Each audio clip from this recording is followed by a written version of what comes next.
Bonjour à tous et bienvenue sur Français avec M. Mohamed Yasser, professeur de la compréhension orale de deuxième année dans le département de français, faculté des lettres.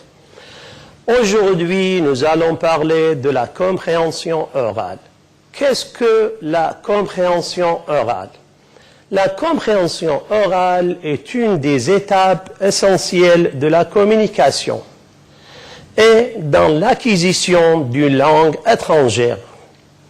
En général, ce thème dépend de l'écoute. Et cette écoute, dans des situations authentiques, permet aux étudiants de se familiariser avec les sons de la langue non maternelle. Et ce thème qui dépend de l'écoute permet de présenter aux étudiants des discours plutôt que des phrases et amène les étudiants à s'appuyer sur les éléments du texte et sur les connaissances personnelles pour comprendre un message oral. Donc, pour mettre en place un programme dans l'enseignement et dans l'apprentissage du français langue étrangère, il est nécessaire, mes chers étudiants, il est nécessaire de vous donner quelques conseils pour améliorer vos expressions orales.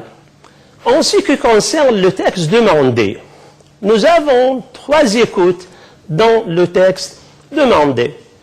Mais avant de lire le texte et avant de l'écouter, il faut que le titre du texte soit inscrit au tableau. Pourquoi on inscrit le titre du texte sur le tableau? Parce que cela vous permet d'anticiper. Quel est le thème de ce texte? Quels sont les mots? Quelles sont les expressions que vous allez peut-être écouter? Donc, comme j'ai dit que nous avons 3 écoutes pour le texte demandé. La première écoute, la deuxième écoute et la troisième écoute. Pendant la première écoute, ne prenez pas de notes, mes chers étudiants. Ne prenez pas de notes. Pourquoi? Parce que si vous prenez des notes pendant la première écoute, vous allez perdre généralement le fil du discours. Mais pendant la deuxième écoute, vous pouvez prendre des notes, mais sous forme des mots-clés. Et faites attention, mes chers étudiants, faites attention. Il y a un conseil très important. Ce conseil, voilà le conseil. Évitez, pendant la deuxième écoute, évitez d'écrire des mots dont vous avez vaguement perçu la sonorité sans connaître le sens de ces mots.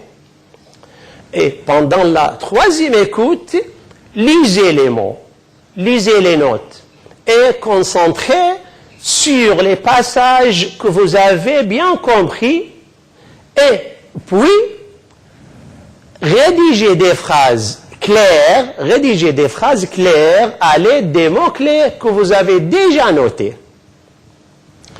Alors, après cette explication et cette introduction, et après ces conseils, nous allons lire un petit texte.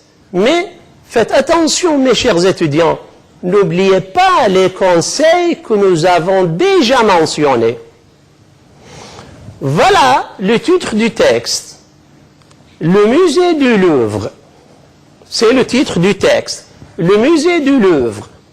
Le musée du Louvre est un des plus grands musées du monde. C'est aussi le plus grand musée parisien. Il est situé au cœur de la ville de Paris et près de la rive droite de la Seine. Le bâtiment est un ancien palais royal. Le musée du Louvre est le plus visité au monde, avec ses 9 millions de visiteurs en 2014. Le public est jeune. En effet, 50% des visiteurs ont moins de 30 ans, voyant que 70% des visiteurs sont étrangers. Les Américains, les Chinois, les Italiens, les Anglais et les Brésiliens sont les plus nombreux. Voilà, mes chers étudiants, voilà la première écoute. Et on s'arrête avec la première écoute et on va terminer la deuxième écoute et la troisième écoute pour le cours prochain. Merci beaucoup de votre attention et bonne chance. À bientôt.